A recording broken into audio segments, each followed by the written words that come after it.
Welcome to Gamers Explain. I'm Qralloq, and today I'm going to share with you my 2.5 hour long video with BedzoneII. But don't worry, I cut it down in about half, so it isn't actually 2.5 hours long. You've seen a bunch of the stuff that I've cut out in the prior videos in Season 2, but this is the stuff I haven't shown you yet, and I quite enjoyed talking with him, so I hope you do as well. Here's BedzoneII. Sure. Hi, and welcome to Gamers Explain. This is Qralloq, and I have with me BedzoneII from Hello. Singapore. Good to see everyone. Yep.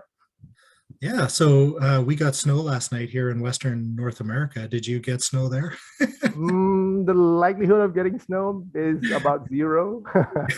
But today looks like rain, and when I say rain, I mean thunderstorms, torrential showers, downpours, sometimes flooding. But otherwise, it's tropical, so it's hot. 34 degrees Celsius. What does that convert to Fahrenheit? I don't know. I don't know. We speak Upwards of- Celsius. We speak Celsius here in Canada. So Right. Of course you do. Right. So yeah, 34, 35, that's pretty much a norm. yeah, that's hot. Yeah. Air conditioning saves our lives when you get to work. Well, and it's humid too, I bet. Yeah. So yep. So that's what I've got. Looks like rain, pretty much. Yeah, so it's 6 o'clock in the evening here in Alberta, Canada, and it's 9 o'clock in the morning there. 9 o'clock in the morning over here, and I'm one day ahead. Generally, right? If you're comparing Singapore time to more North American time, I'm usually about 12 to 15 ahead. Yeah, witchcraft. Yeah, pretty much so. So that explains a lot of our posting rates on GP or Game Explain. Yeah, all of you. Oh, I'm generalizing, of course, but I do assume that the majority of, well, a good number of players on GP are from America, right? So they post, I wake up, I catch up on the post, and then they've all gone to sleep, and then I post typically. You and I were in a high-speed game a while ago last year. Oh yeah. And there was another member in the South Pacific as well, and I think you both would wake up and occasionally find 60 70 posts had occurred while you were sleeping. Yep. And it's good joy, actually. I enjoyed it. The fact that although the bad thing about PvP, play by post, is the fact that if it's gonna be organic, if it's gonna be a fast game, then we are going to lose out if we are on different time zones. That's pretty much natural, I guess. Yeah, but otherwise, the flip side is it was very fun, very pleasurable to wake up in the morning and then open up your browser and wow, I've got lots to read, and then you can't wait to post, of course. So yeah. But there are downsides. I mean, the population of gamers here, I think, is increasing happily, and of course, with all the online platforms, we're really good. But if you want to take me back to when I first started gaming, we had one local game store, right? I'm talking about the 80s, really just one. It's tucked away somewhere in some forgotten mall. You'd have to make a pilgrimage just to get there. It was a satanic panic era, so generally nobody goes there. Right, I step in because somebody said there's a game store. I said, "What is that?" Haven't discovered RPGs yet. Right, you walk in and it's got a bunch of comics, but it had the Dungeons and Dragons section, right, and that's where it all started. It looked like an Aladdin's cave of some sort. So there were no gaming tables. It was just literally a small little store, right? So there was no way to figure out how you play this thing. Because it was just a shop with some books. So that was the start of encountering role-playing games, very much so. But today is different. I mean, a platform like GP does scratch my itch. I primarily play here now. Yeah, no, I wonder just suddenly, like China has a huge population, of course, and India as well, and Japan for that matter, and is gaming online there much different than using one of the North American style services? Do you I know? think I do know for at least China and Korea. I'm not as well versed with India because China and Korea more, and Japan, I suppose, more well south, well East Asian, I guess, which where Singapore is more situated at. I think they've skipped a bit. They've skipped a generation. In other words, they didn't miss out much on the pen and paper scene. Yeah, so that was especially for China. Again, this is my opinion. I could be totally wrong here, but they skipped past that because there was very much a taboo import, right? I think in the 80s and 90s, so you didn't see Dungeons and Dragons much there. Different from Japan, of course, who has a lively RPG scene even from the get go. Right. So I think China jumped straight into online gaming of various sorts, right? So Really? that's Yeah. yeah, right. Computer gaming, right? All sorts of online platforms, really. So first-person shooters and all that. So they went straight into the computer era, as far as I know. Do you Yeah, think that followed the repatriation of Hong Kong yeah, and Macau? pretty much. Yeah. Yeah, pretty much so. Yeah, because when I had opportunity to travel to Hong Kong and China, and of course, one of the first things you do, well, at least for a geek gamer, is to look for the local game shops there. There were none as far as I could find in China. Well, there was a magic card game or the trading card game scene, so I could find game shops, but they didn't carry role-playing games. It was different in Hong Kong. Hong Kong, you could find wargaming, right? You could find RPGs, right? So you're right about that repatriation bit because then that expanded into pretty much of some of the Chinese cities right now. Yeah, it's Yeah, interesting. One doesn't one thinks of China these days as being very connected globally. And yeah, apparently there's a firewall issue that the government yes. maintains, um, but yeah, that is pretty recent, isn't it? hmm hmm And so I imagine there's a lot of gaming going on. Thanks to my education, my languages are more Western than and then Chinese based or Asian based.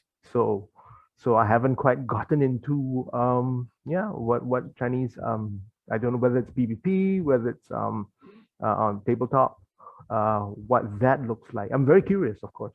The next time I pop in, I might wanna. I'm always on hunt for the local game store, so I really want to see what they're playing.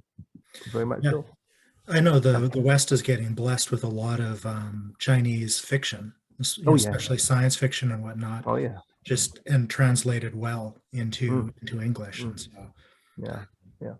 wondering, Japan, on the other hand, I think is very ahead in their role playing game because that ties into totally with their anime culture, right? The yeah, pop culture in general is very very accepting. D&D has been in Japan for forever, really. I mean, from its inception. When you remember a manga as well, Record of Lodos and things like that. Yeah, yeah. So yeah. I was yeah. going to mention like Robotech was Oh, Robotech for sure. is yeah, ancient in Yeah, yeah. Well, gaming. pretty much. Yeah. hmm Yeah. So you how did you find Gamers Plane?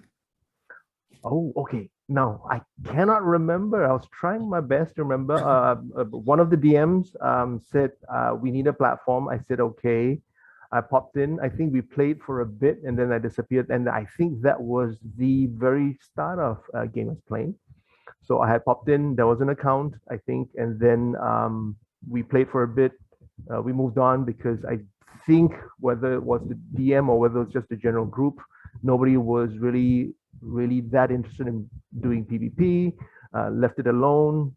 But more recently, and when I say recent, I mean what, three and a half. I've decided on a couple. Well, I've decided that I need the PvP platform. So I came back. Yeah, Yeah, and then pretty much took off. It scratches both the player itch as well as the GM itch. yeah, Yeah, that so both. does. Yeah, so yeah, so don't know exactly when, but I can tell you at least when I've been most active. It's a takeaway from a habit from my changing gaming experiences. Again, tabletop gaming, again, real life, right? The usual problems, can't meet up, friends are in and out of town, lack of a place to play, that's pretty typical. For the longest time before GP, I was playing play by email. Oh, Right? really? So when email was a thing, again, I'm revealing our age, I guess. When email was a thing, that's one of the things we started. A bunch of us, we said we can't keep in touch, or we're across the world. Let's play email. Yeah, it is. I think play by email is it's a it's a takeoff from the old play by mail system. Some gamers might still remember that. I used to try to do that, but that was the again 70s or 80s. Sending a letter to the States was exorbitant just to play by mail, because yeah, it is. And then you'd wait a month for that letter to come back to say, okay, here's turn one. So that didn't work out. Yeah. Yeah. You think play by So, post is slow. yeah, I remember that. So yeah, play by email felt right. In other words, yeah, it's an email thread. You bounce back and forth. So it's quite natural to move to play by post, right? Having a bulletin board or a forum. Yeah, it felt very natural just to switch to Game Explain. Yeah, it's amazing. Like, I probably would have played play by post in the mid 90s if I had known that it was a thing. But I Right. really didn't even like occur to me until 2013 or so, and to even think, people could probably do this. And then I look and jumped into the first community I found, which turned out to be a pretty good one, I think. Mhm. Oh, this is great, by the way. I mean, again, whoever's watching or to all GP, yeah, hang in here, man. I mean, we've got a good platform going. So Yeah. yeah, There's been a lot of changes to it as well in the last, yeah, and improvements, yeah, additions rather than yeah. wholesale changes. Yeah. Yes, and I again kudos to that, because that's the last 6 months, right? We've seen improvements to code, to tech.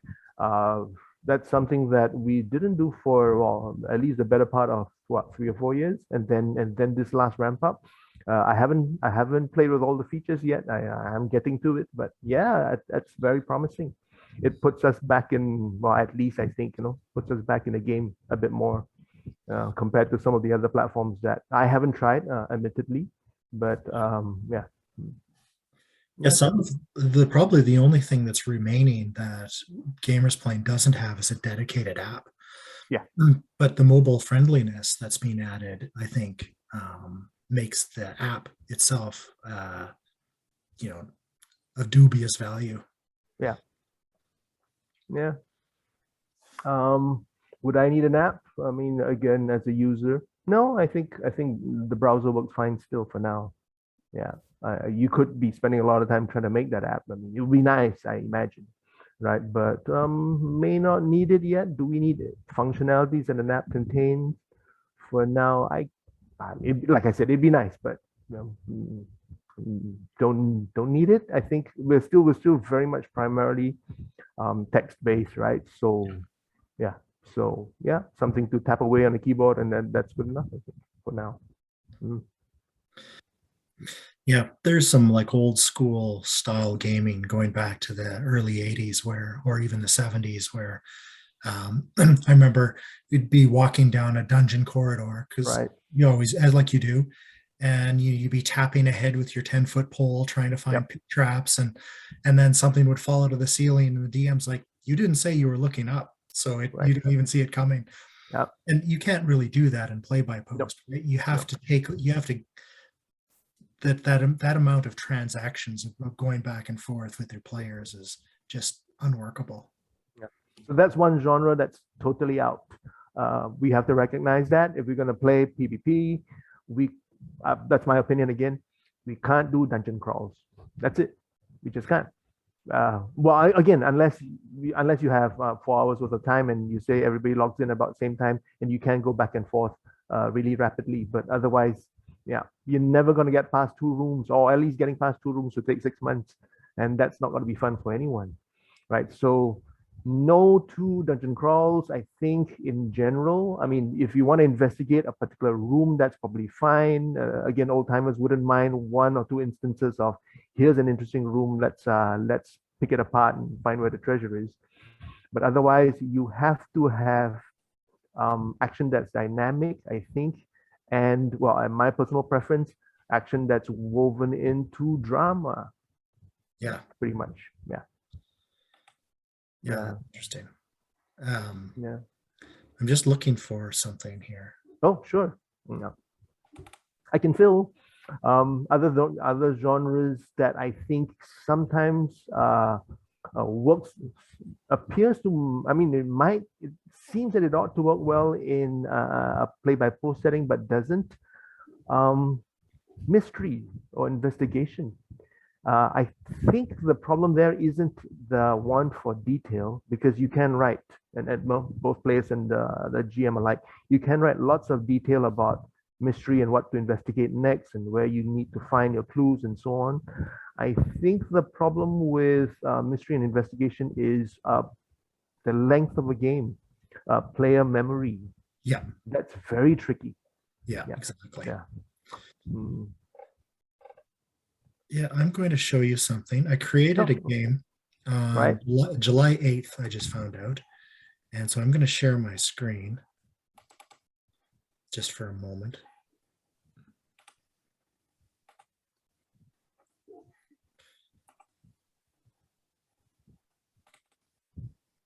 There. Do you see that? Right. Yep. Yeah, so this is a Pathfinder game. Right. And you can see that this is how much dungeons they've explored since July. So it's been pretty good. Okay. They've Yeah, been it's in pretty this good. they've been in this bottom room for, actually they're in the top room here.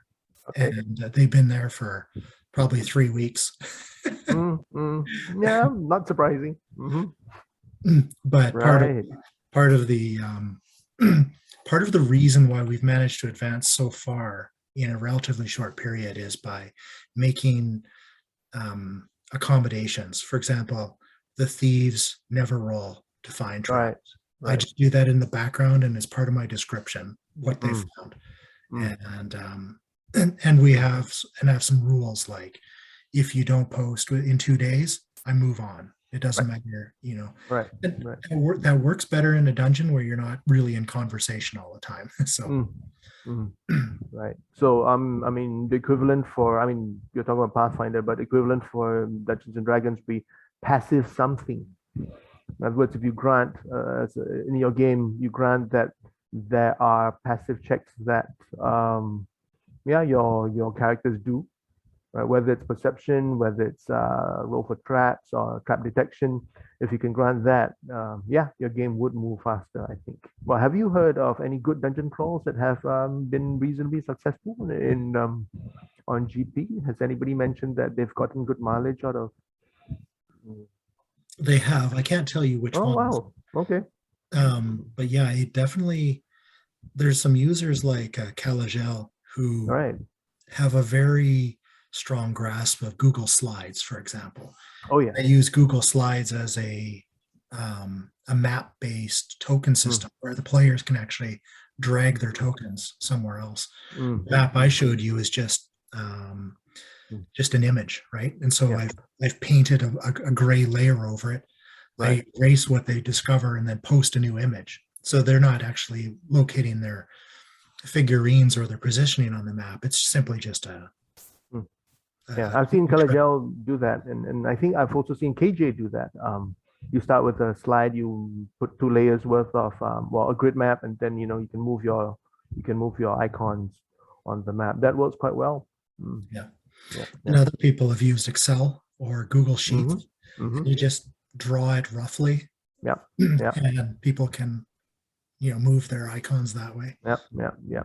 That's what I've been using in my Dark Sun game. So that's a background picture at the back, and then a grid map on top. The grid is your Excel grid or Google Sheet grid, and then everything else is little boxes you can move either letters around or little icons around. Yeah. But even so, I think it's the nature of dungeon crawl, I suppose. Right. Yeah.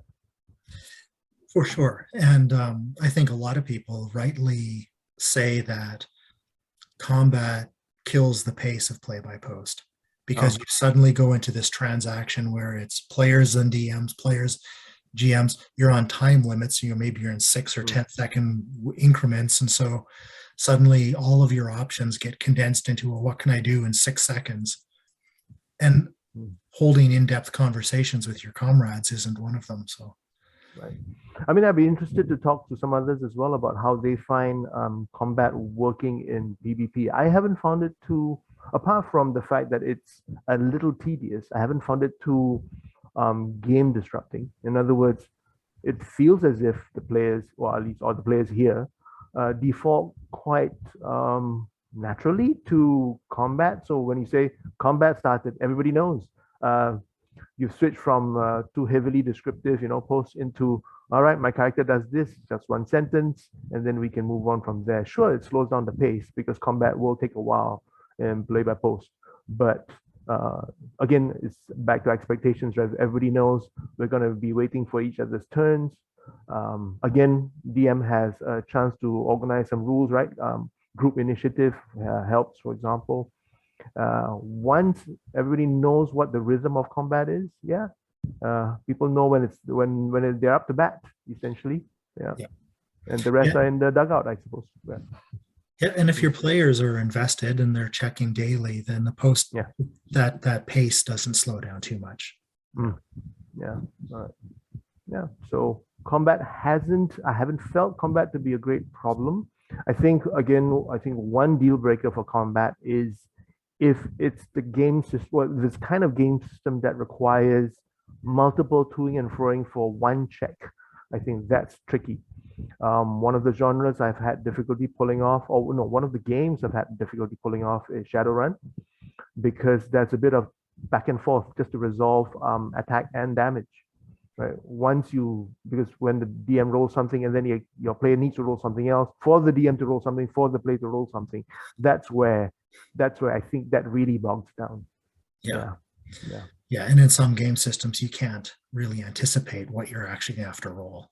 Right. Yeah. Because you can still homebrew, or you can still allow for DM to roll a bunch of things, but like you said, if there are options for which you cannot anticipate, you can't pre-roll all the options available for your players to choose, because that's one solution, right? You pre-roll a bunch of options, and then players can decide whether they're responding to A or B or C. In live games, for example, if you're playing D&D, armor class is a static number, right? It's in 5th edition, it's 10 plus or 8 plus some bonuses, or but that in prior editions where it was 10 plus your bonuses, that 10 is an average roll on a D20. So you could actually just roll your armor class every time as a kind of defense. And so that's one of those optional rules that nobody would use in play-by-post, because that adds a transaction, right? That's what you simplify for sure, right? Things that you chuck out.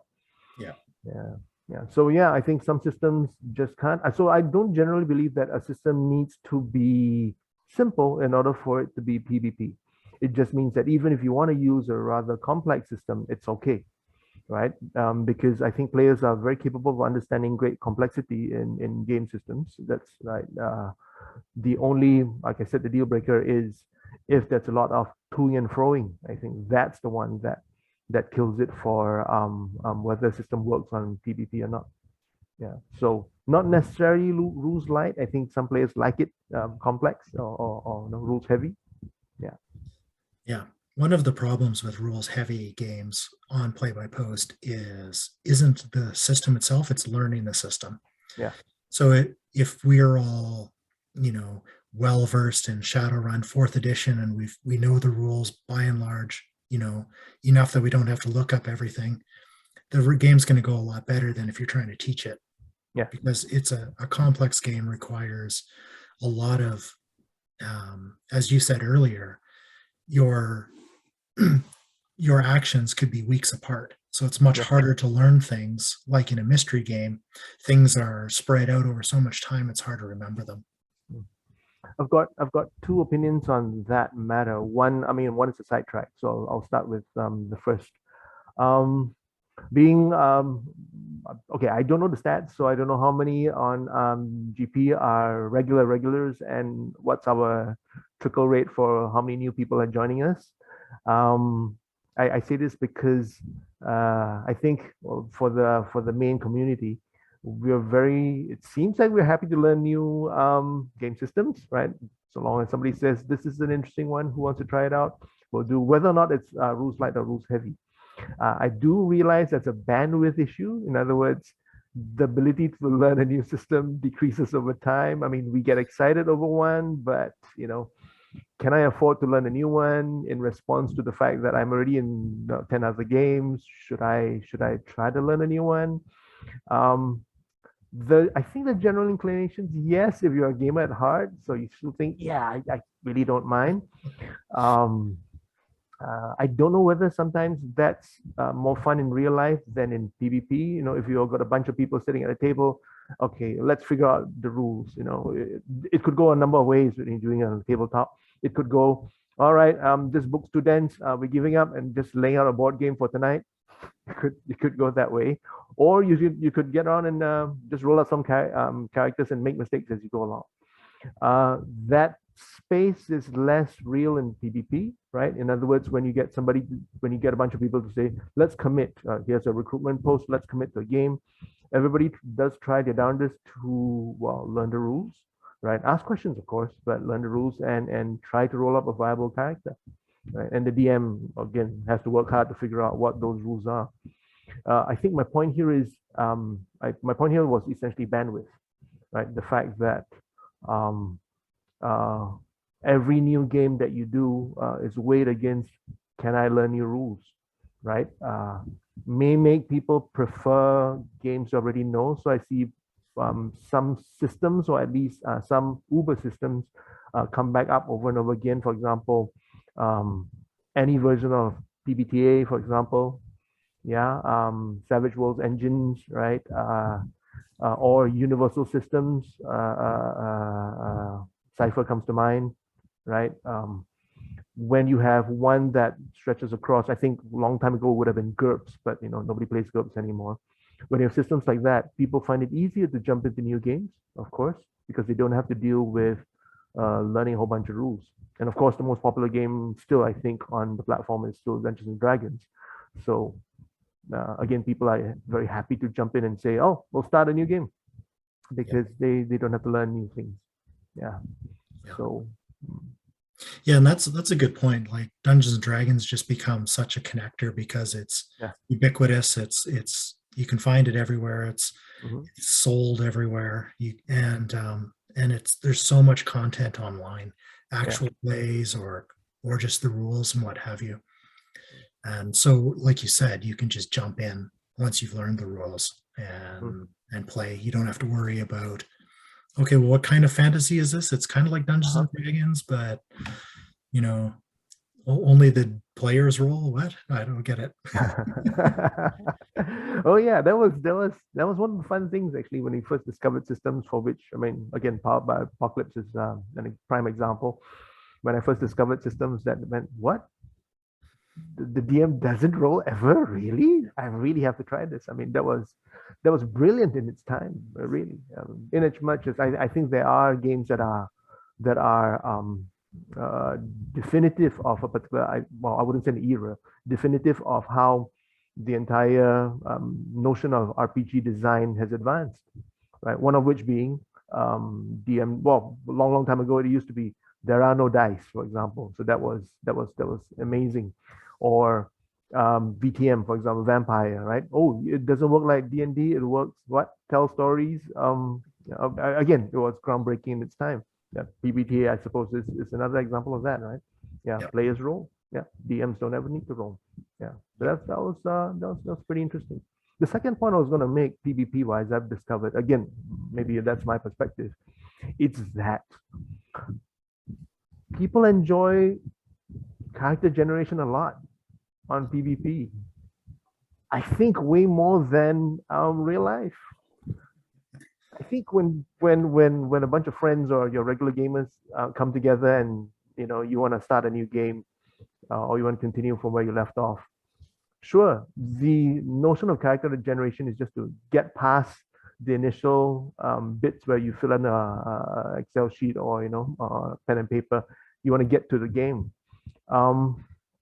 I get the feeling that on PvP, people like to talk back and forth about what kind of characters they want to build.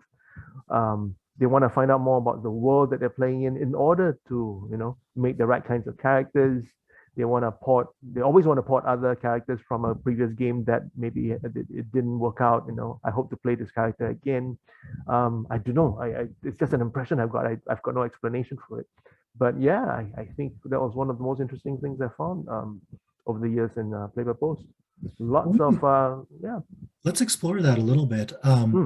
Here's a random theory, and I don't know if it's true or not.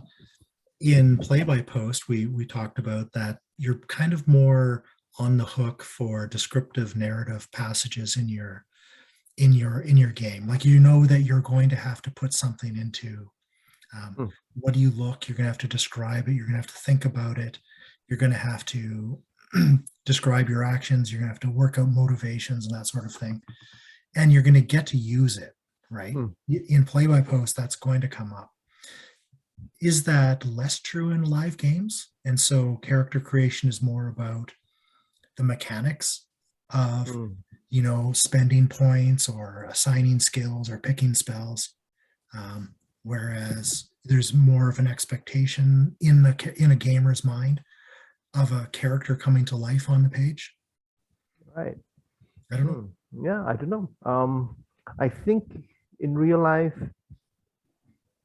well, at least in the first session, if you're trying to start a new game, people are trying to get to the game, right?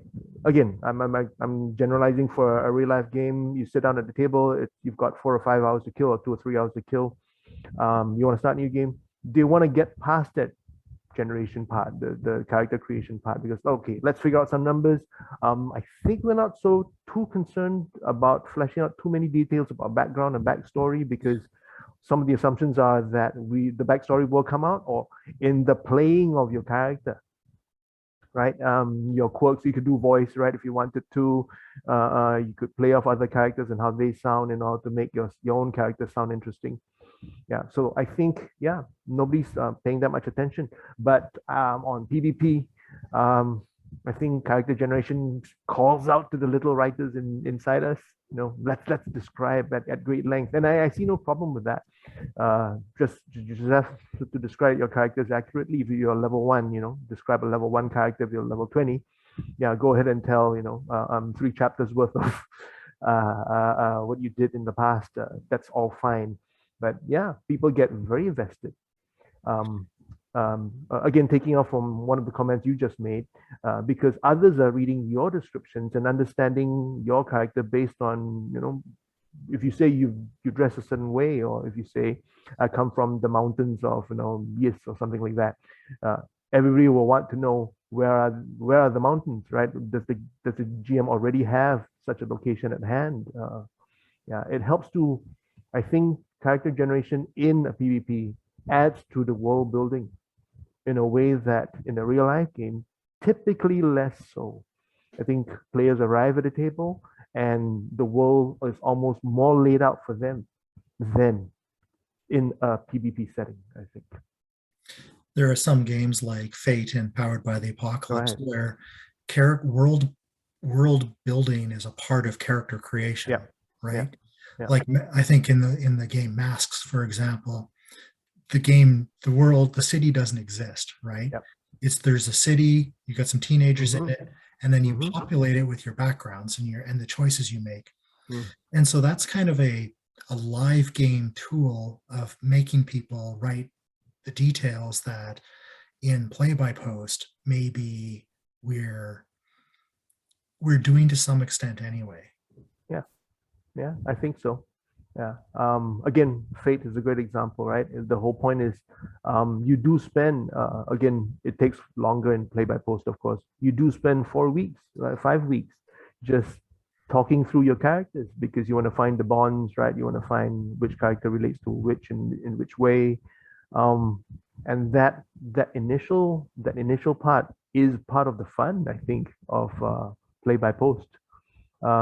I also mentioned this because, of course, some games never make it to the end, or a whole bunch of games will never make it to the end. So it is very, very likely that one of the most fun bits of whichever game you've started could have already been the character generation bit, right? Followed by maybe chapter 1, chapter 2, and then the game kind of fizzles. But I don't know whether we ought to put it out there. The fact that, all right, expectations for a GP game. Many games won't come to completion. They come to a natural end somehow, whatever that natural end is to be imagined or defined as. Could be because of player dropout, could be because, DM runs out of steam.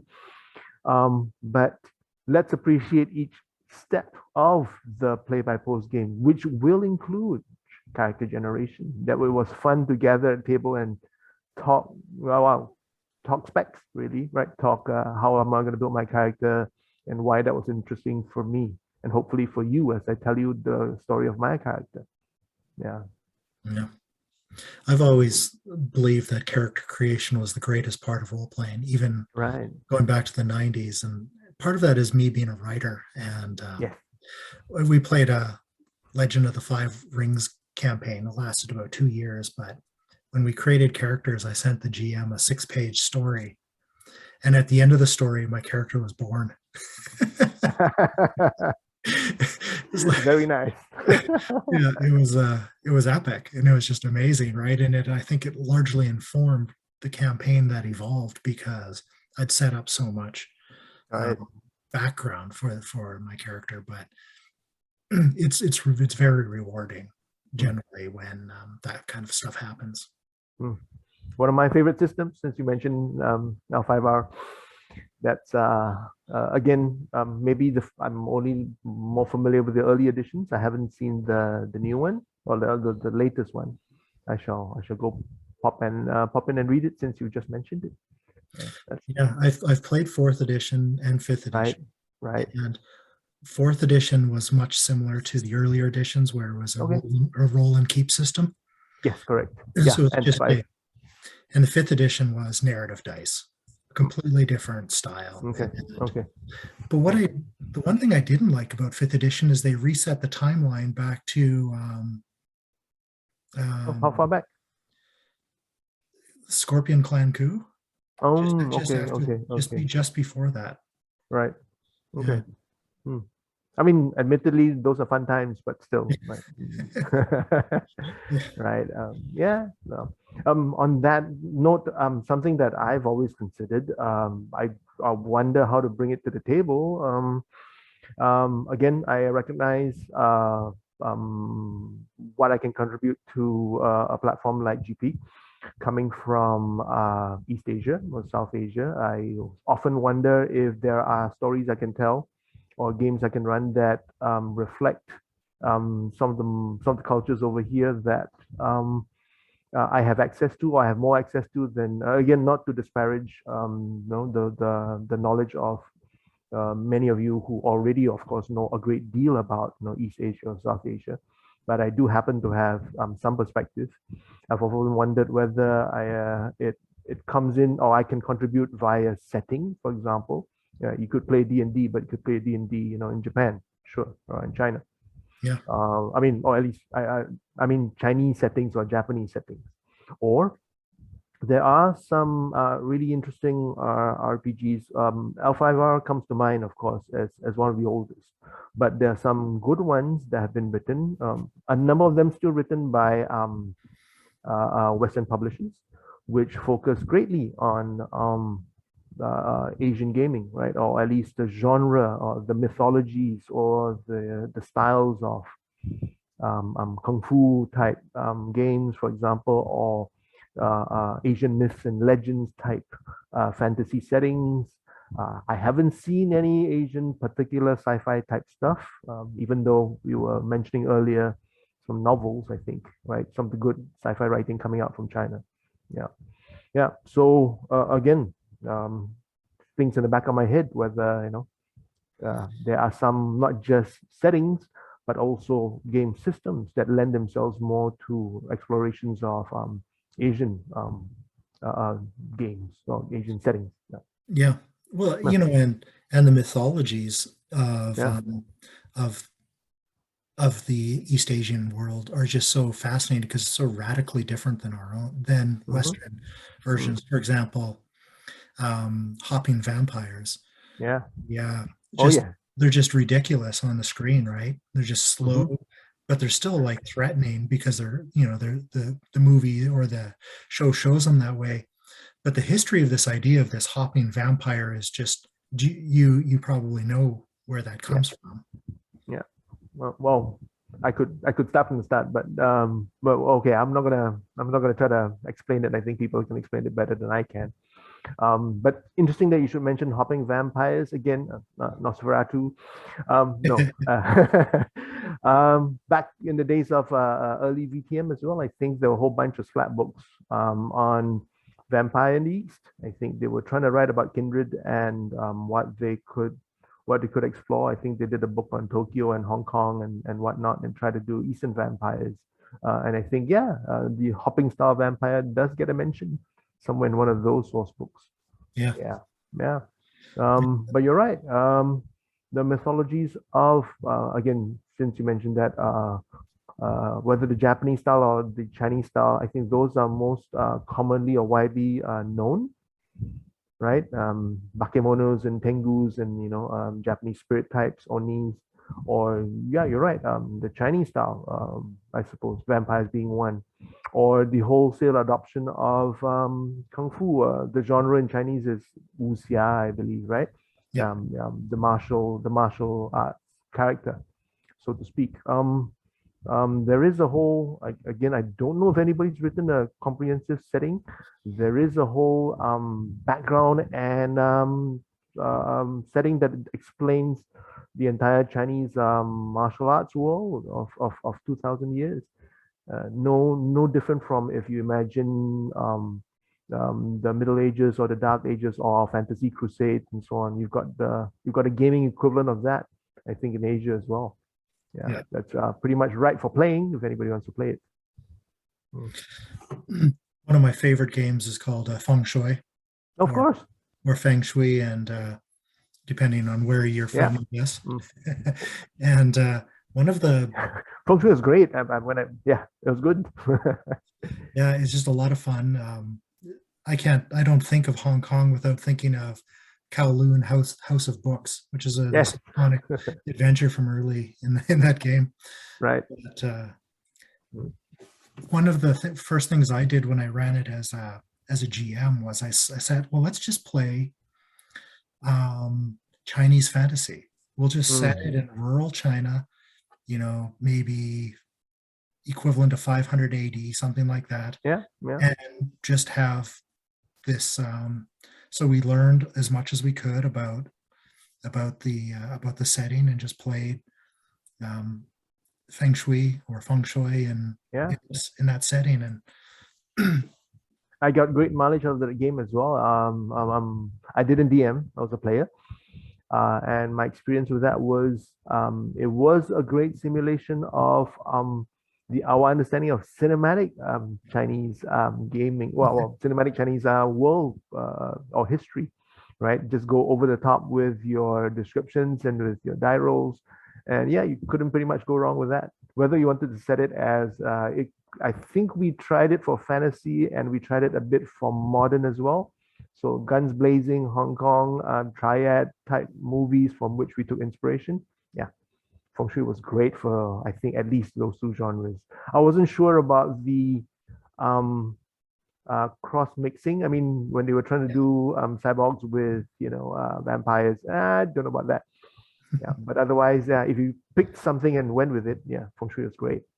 Yeah, it says right in the core rule book that we come up with this whole time war and this junction war setting, and really what we really wanted to do was have ancient Chinese kung fu masters fight robots and have it make sense. only because there were movies in the 80s and the 90s which depicted these things, right? Yeah. Let's have yeah, robots fight vampires, sure. Yeah. Yeah, so yeah, it was good fun. It was one of the more fun systems that came out. Was it the 90s? I think it was the 90s, right? Feng Yeah. Shui. Yeah, yeah, one of the best systems then. Yeah, I think so. It's still publishing. I bought an adventure for them that came out last month. No, it is okay. I'll go look. They kickstarted a second edition of just a few years ago, and then they put on publishing on hold for a while, but now they're really starting to push building content for Feng Shui too. So. Okay. Okay. Right. I haven't looked backwards as much because these are systems that I've been familiar with. I've been trying to look ahead to see what else are people cooking up, and again, new RPGs are quite. I mean, some of the new ideas. I'm okay with style over substance. Sometimes it doesn't always have to be a system that works well. Whether on live gaming or whether PvP. But I think I appreciate it when designers look like they're trying to do something and to some degree succeed. I think case in point, correct me if I got the pronunciation wrong. Is it Morgborg, or should I say it some other way? It is, right? Fine. Yeah. I just backed the new one. They've got Cyborg coming, Right. if I'm not wrong. Yeah. So I think I just backed that one. It's oozing flavor, right? Of course, right? Every page is just so metal. But it is an example of where I think games should be going. Right? It's just a very clever, very brilliant example of where RPGs could be going next. Even though everybody still wants to play D&D, well, so do I. But yeah, it's a direction we should be going to. And I think that's a good point in that when you go back to the 70s and the early editions of any game, or you pick up my first edition book of Robotech or whatever, this is black and white pages, text after text, 2 columns like a textbook, a little bit of art here and there. And it was all just rote description of rules with a little bit of setting and flavor. And now they've realized that what really grabs people's attention is art and style, right? Yeah.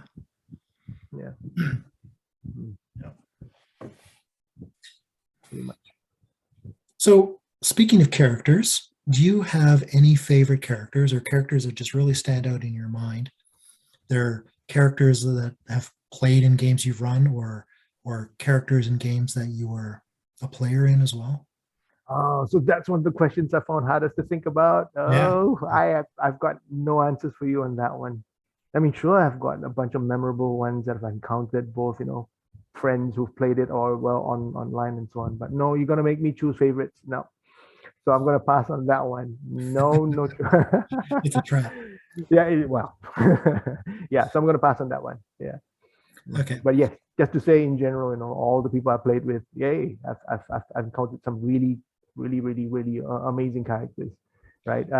One of the fun things about role-playing games, again, right? You encounter so much creativity from the different people you meet. Yeah, one of the best ways I've learned about people.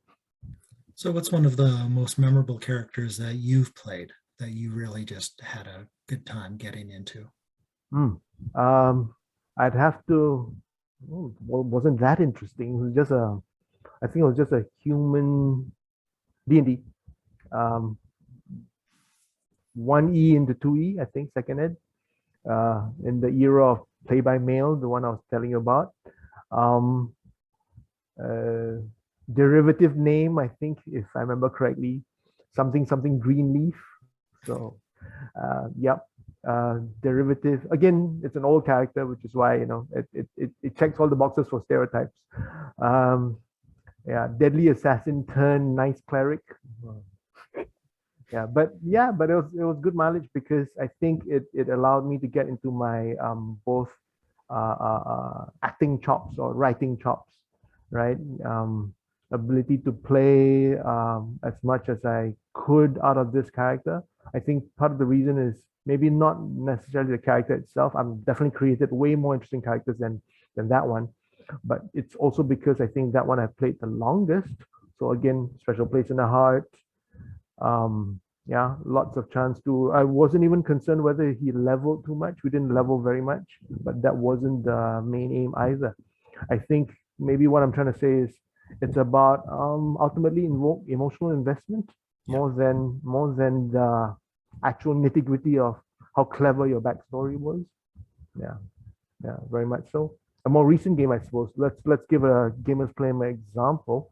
Instead, I'm running a tiefling, It's a D&D 5e game. Ket Onwall is running that game. We've been playing that for 3 or 4 years, well, 3 years now as well. Yeah, it's Greyhawk, right? The original setting for D&D. I play a tiefling in the Greyhawk world. It's not a very common race, but that's okay. There was an individual threat at the start where he was his background's a pirate. He lands, right? He has to survive on its own. He gets some shenanigans on a pirate ship, right? Some shenanigans when he gets to shore and tries to like blend in the docks and so on. That was memorable because there was a lot that he could do. He's a warlock, yeah, and a little bit of telepathy going on. There's a lot he could do creatively with just that telepathy in a situation for which you don't expect telepathy to happen. In other words, you could, run up behind a person and boo, right? Voice coming from nowhere, and then, scare the bejeebus out of them. And then you can appear somewhere else, and do the same thing.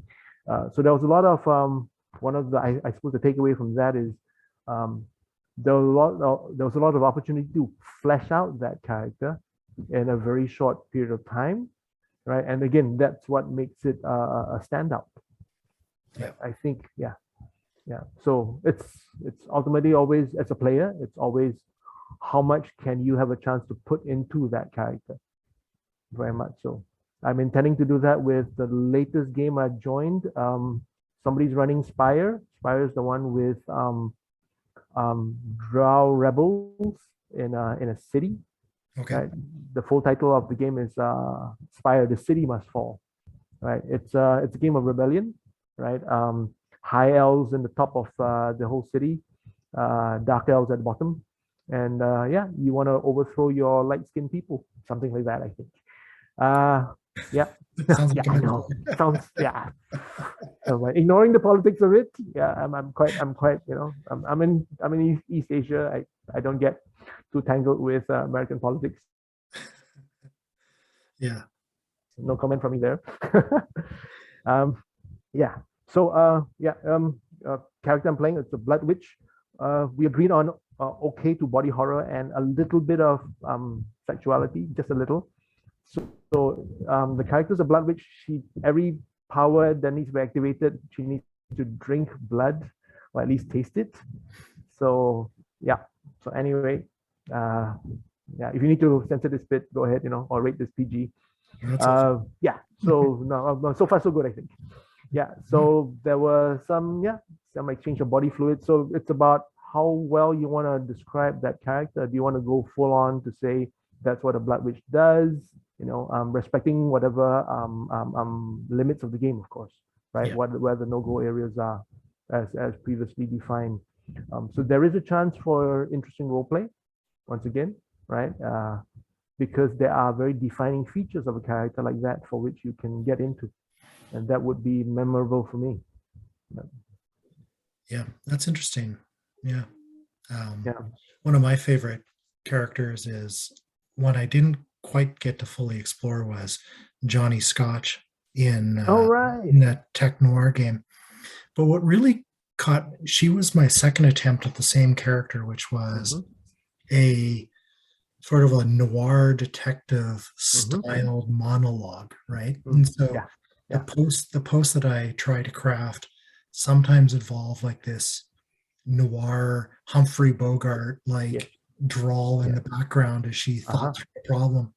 And I thought that really gave me a vehicle in which to express a kind of interaction with the world that I've found less satisfying any other way. Anyway, she will be resurrected in another form at some point. Oh, good. I'm glad to hear that, because that was, if you're asking me about memorable characters, that's one of the more interesting takes on how you want to craft a character on play by post.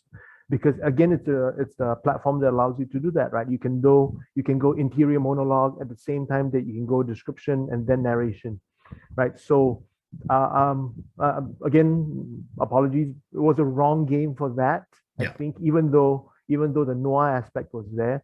I do wish that you will find a system. Maybe I'll start one, or I do wish you'll find a system for which Johnny Scotch could work, because I'd love to see that character played out, very much so, because there's so much potential in that.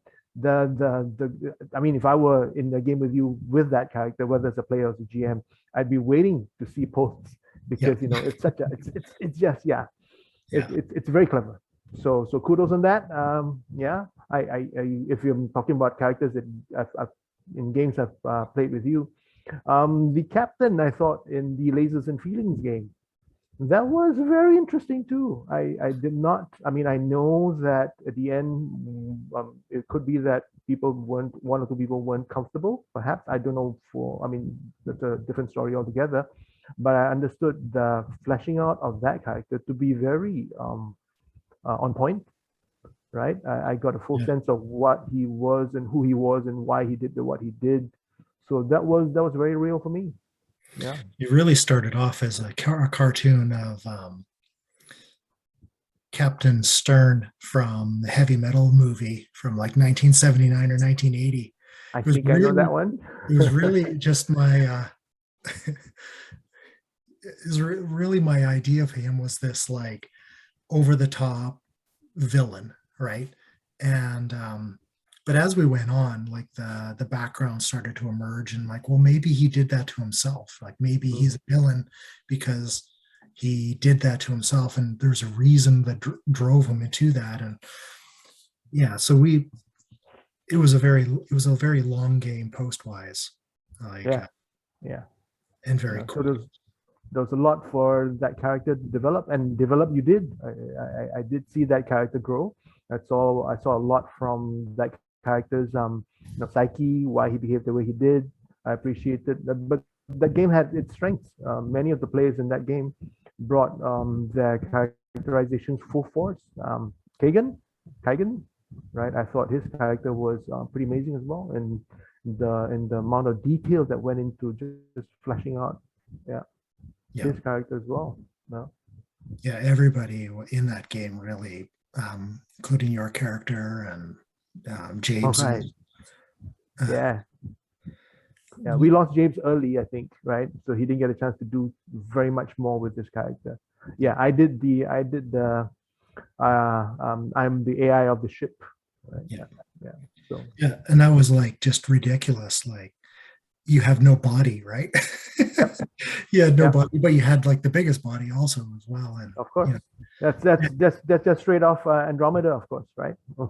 Right. Was it Andromeda? Yes, it is. It is, of course. Yeah, that's right. One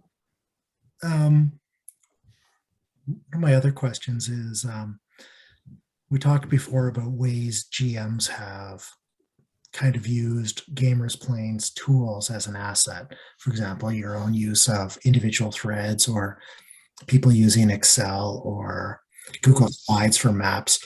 Is there any, what can you think of that a DM did something and you just really had to sit back and say, wow, that was really clever, or you really admired how they innovated? I think what we mentioned already was some of the things that impressed me when I got back onto a Gamer's Plane. The fact that with a platform like this, whatever you get to tag, so the new functionalities help, right? The easier way to tag images and so on, that's really, really helpful. Whether you want to hide your dice or not, that's really helpful. I think the one that was, well, it's 3 years ago, but that impressed me was the use of like the Google links and Google Slides and so on.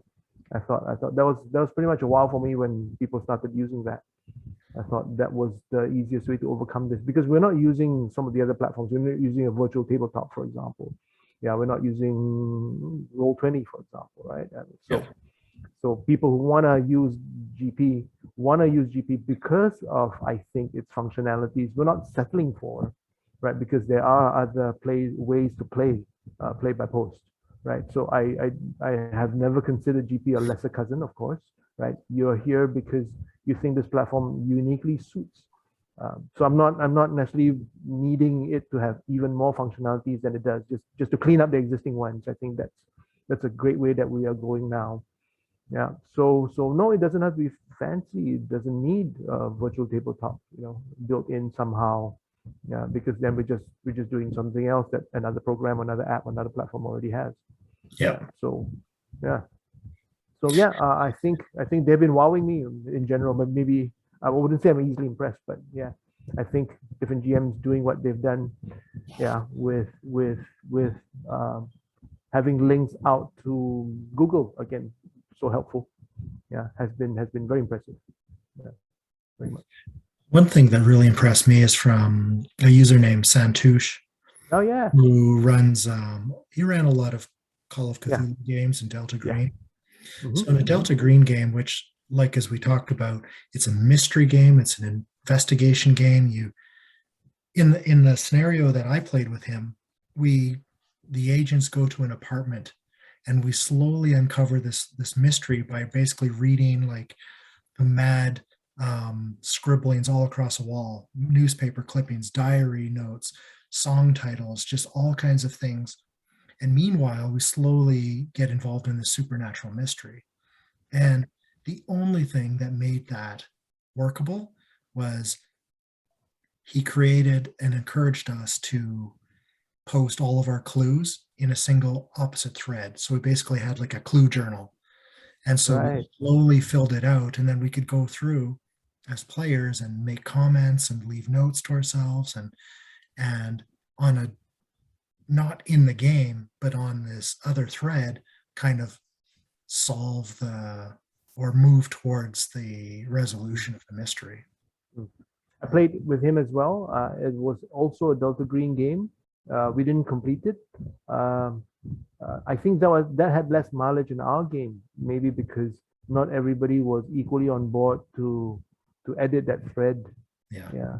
So when you had missing information, it wasn't. Yeah, it didn't work as well as what I imagined how it worked in your game, because if some people didn't cut and paste, you're gonna have missing bits, right? Yeah. That you don't have. Yeah. That goes back to whether you want to make private posts or not private posts, right? Back to the classic, shall we just trust that player knowledge is not the same as character knowledge? Sometimes making it all public helps, I think, because then if people forget to post or forget to edit or forget to repeat to the rest of the players, you can still go back to the thread and say, okay, here's my player knowledge, right? I promise not to use it as character knowledge. Yeah. Yeah. Yeah.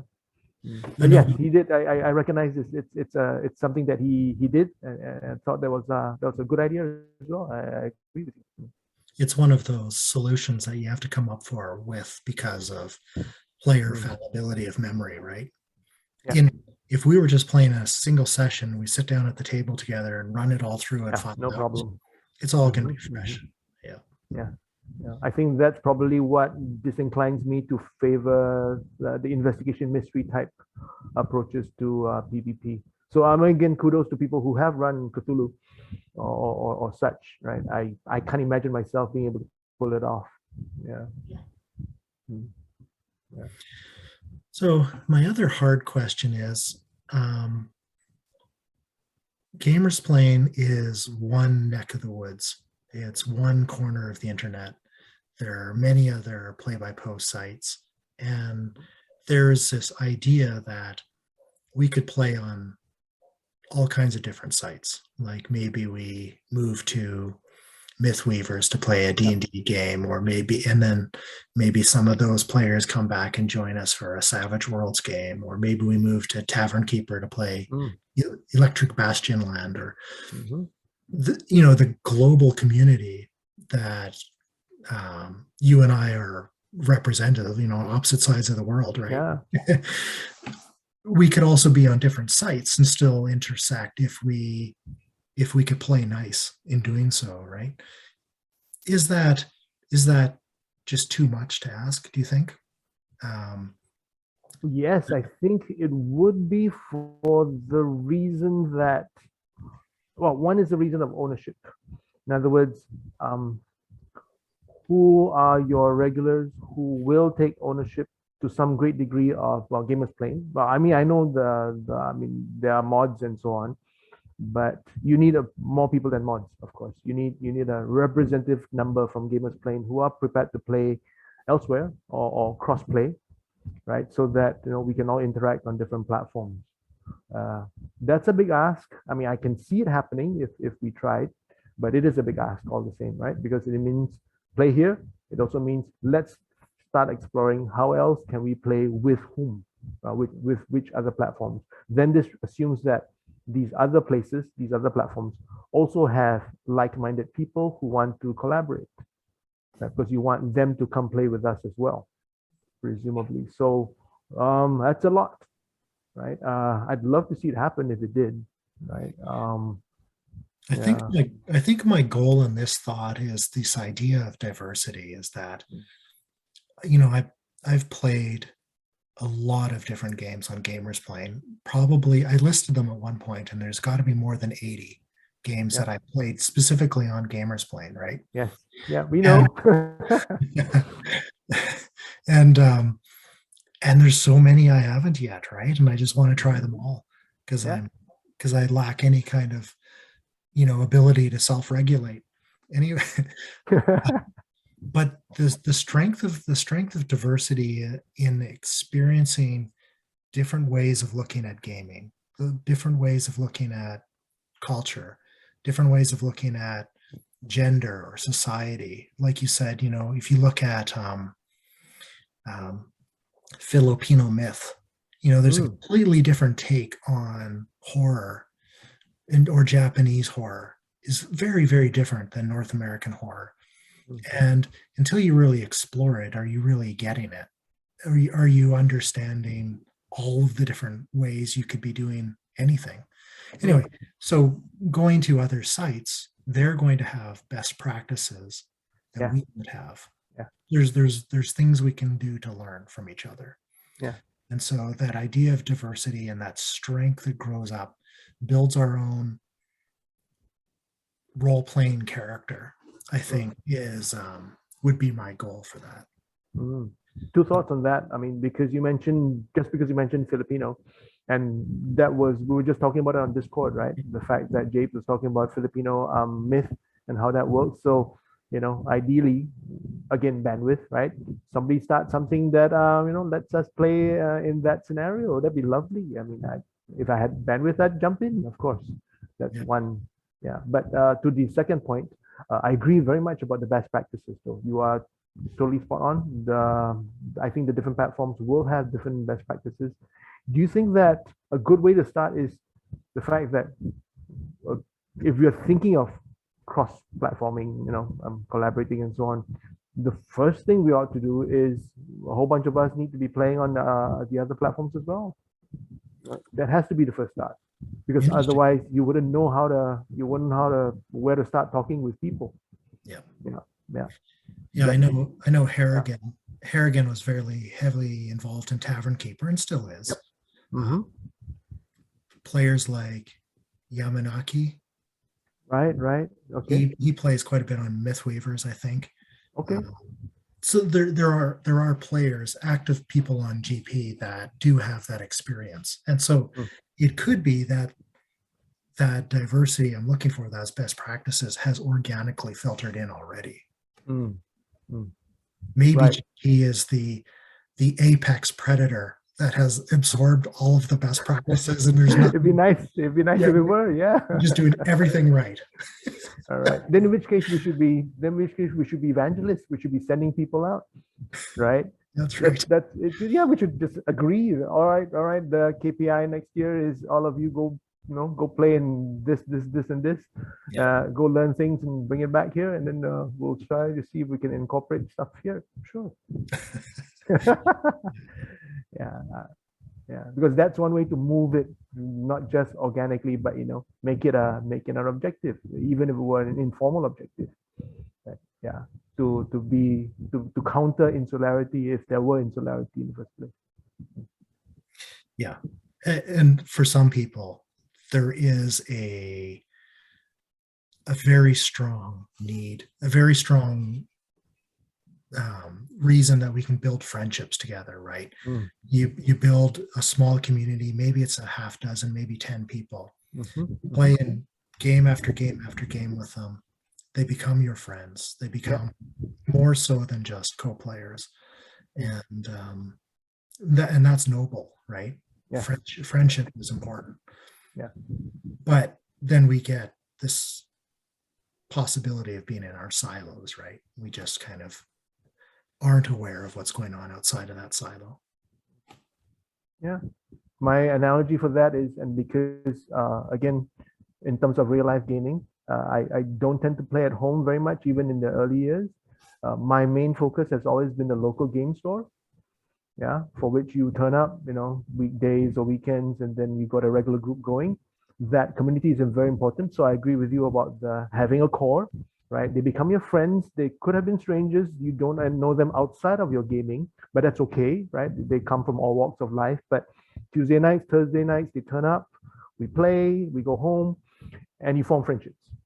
I see some analogy here, right? Everybody goes about their own lives because it is an online platform. We don't get to know each other very much, not even our real names for some of us, right? But we do make friends, right? Because we game and we game together. We cross paths in more than one game. So maybe we should be, I think you have actually, you've identified the core, who are the regulars, or who are the most regulars, right? Who talk a lot on Discord as well as, exPlane itself. Once you've got that, well, convene an AGM. Why not, right? I mean, I thought a little bit more formal AGM than just happily chatting away in Discord. It's okay to say, let's start a thread. Let's talk about our dreams and wishes for GP. In some ways, you're doing these little sessions a bit like that as well, because if you're going to cut and paste and edit our videos and go, these are what some of the regulars on exPlane like or imagine the direction that GP is going, then perhaps that will coalesce, right? That can come together to, hey, we all seem to have some common goals. Let's see whether we can make that happen. Because we can take it just a step further. It doesn't have to be very much further, just a step further, right? Some agreed upon common goals rather than casual goals, I think. Yeah, and I think this is organically just happening, and that possibly before I started these videos, there began to be this more organic kind of growth, this idea that the community reaching out to each other and just talking about things more and more. So Discord probably facilitated a lot of that, really. And then we've, as the admins for the site, have actively tried to take conversations from Discord and move them to the site to encourage people to contribute there as well, because that many voices builds better ideas.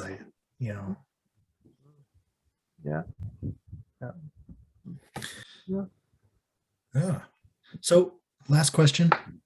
If you had to guess, if you were chasing a dream game, some kind of experience that maybe you've realized already, or maybe you haven't yet, what would be your dream play-by-post game?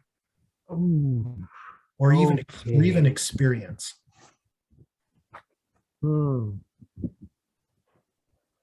Again, that's one of the harder questions. When I get to choose favorites, always hard. I think it's mundane, but I'm going to say it anyway. I'd be happy for a game that just ran on and on.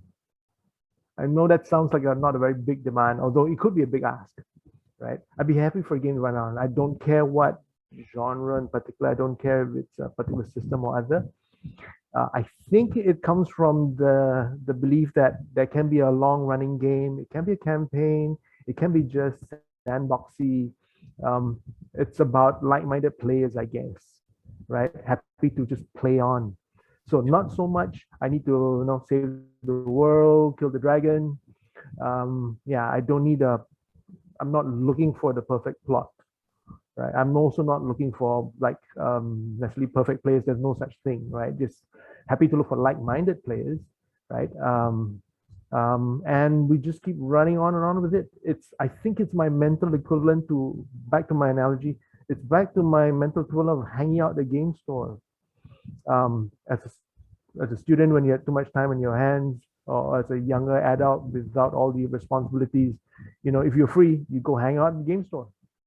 I mean, if you're not a sports kind of person, who's at the gym or who's at the basketball court or on the field, if you were a gamer, you'd either be one playing at home, but then opportunities are limited. Your other option was meet hobbyists at your game store, right? And you'd kill time, you'd get to know people, you make friends. Fresh shipment arrives, you go, oh, this is a new book. What can I do with that? So I think from there, I do have the feeling that if you ask me for a dream game PvP, it'd just be a bunch of us playing. I don't really care what, but I'd like them to be regular. Again, it can be occasional. Doesn't matter whether you post fast or post slow. I'd like it to run for as long as it could run. Yeah. Yeah, and I think a lot of people, especially me, when I first joined GamersPlane, had the same idea, which is that one of the best experiences when you're creating a character is that long character arc, that long growth, right? Where you play a character or you get involved in a system or a setting just for a long period of time.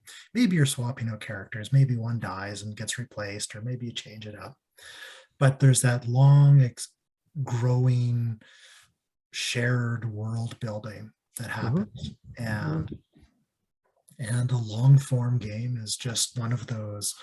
It's not a unicorn, because Natkinson finished a 5-year long campaign recently, and somebody else ran one that was almost 6 years, and I ran a vampire game for 3.5 years, right, with the same 3 core characters, right. Okay. And because it was vampire, we started off in Victorian England and ended up in modern day Chicago. Nice. Anyway, right. Yeah, so it's possible. Sure. Yeah. And you don't really need more than one of them in your list of games. Maybe just one. Yeah. The rest we can come in and out of, right? 6 months, a year. Because everybody needs to have an expectation, I think, of how long a game runs in PvP. Yeah. Yeah, my default in games like Vampire is to run it entirely sandbox, which is set up the initial dominoes, and it's just watching them fall for 2 years, right? There's no real uber plot other than interjecting chaos into the players' lives to give them something new to react to, but the story emerges following the players, and it's less satisfying than play by post. I think I prefer much more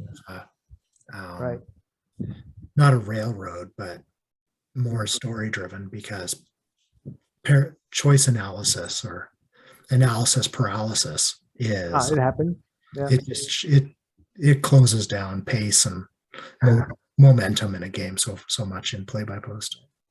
Now, case in point, current moment in the Dark Sun game, I think we're kind of stuck just trying to do analysis paralysis. I mean, either kill the guy or not save him, and then we can move on. But I think everybody's been stuck for 3 or 4 weeks just trying to decide, should we save this? Should we save this priest or not? Yeah. So but it's okay. I mean, and it took us a long time to figure out our options. Like, well, can we use the fire elementals? The melting chains? Can we use can I pick the locks, and well, I mean, we're gonna move on from there. I mean, in that game moment, I think we'll resolve. I'll resolve it for all of you in a week, if I can help it, and then other bad things happen, of course. Then we can deal with the slaves climbing up the walls. That's right, because that's exactly what's gonna happen next. All sorts of wall climbing is gonna happen. Yeah.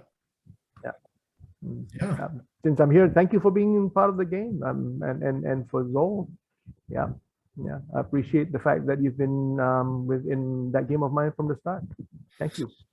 Well, thank you for running it. It's been a real strong game. I think your diligence in keeping the game moving, and the detail that you put in your posts, encouraging everybody to advance their own character arcs as well as advance the plot, has been um, has been inspirational. You know, you've put the effort in, and the game has kept going because of it. So, Thank you for saying that. Yeah. and it's enjoyable. Like everybody that's involved. I think, for example, Gene Cortez quit Gamers Playing. Like he just left, right? Yes, but then he's like, you know what? I need to come back. I need more Dark Players. Yeah, he came back, and he did say to me, he did say that the first game he came back to, that he gave up most of his other games, but yeah, he keeps coming back for this one. So I hope he gets his fix. I mean, I think that's part of the DM's role, right? Give everybody their fix. Yeah, and Falcon Left had the same idea, right? You know, Takari had run out his motivation to play, but then after she was gone, he was like, well, how do I bring her back? I want back in. Again, PvP hopes, I hope that PvP allows us to do that. I mean, because the community is still going to be around, right? A bunch of us, if we're going to be regular, we're still going to be playing. So please come in and out. It's the same analogy again. It's a game store, right? You can't visit this week, can't visit next week. Okay. Oh gosh, we missed you for a month. I'm so glad you're back here. We're now playing this. Who wants to join in? Yeah. That's a nice concept for me. That's probably one of the best things in my mind about role-playing games, right? Whether real life or PvP.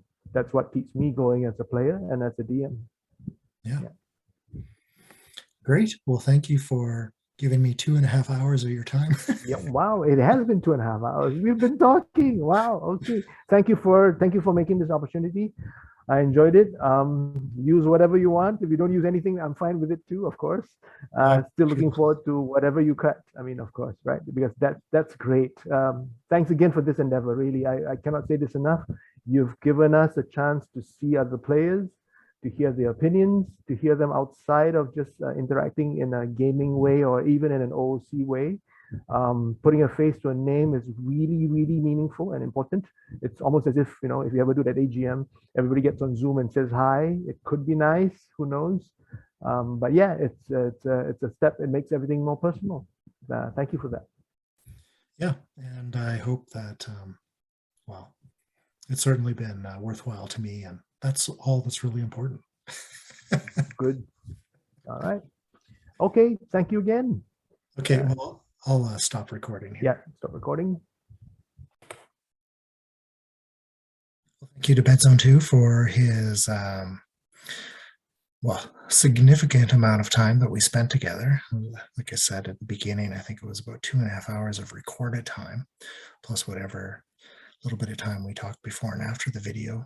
And but anyway, it was a great conversation, and these videos have been really cool. Being able to meet new people and talk in depth with people that I've kind of known for many years and have never really spoken to outside of just the occasional snippets in out of character chat. Anyway, hope you enjoyed this video, and if you do, hit like and subscribe, and next week we will have another one. So thank you very much for joining me, Qralloq, on Gamers exPlane.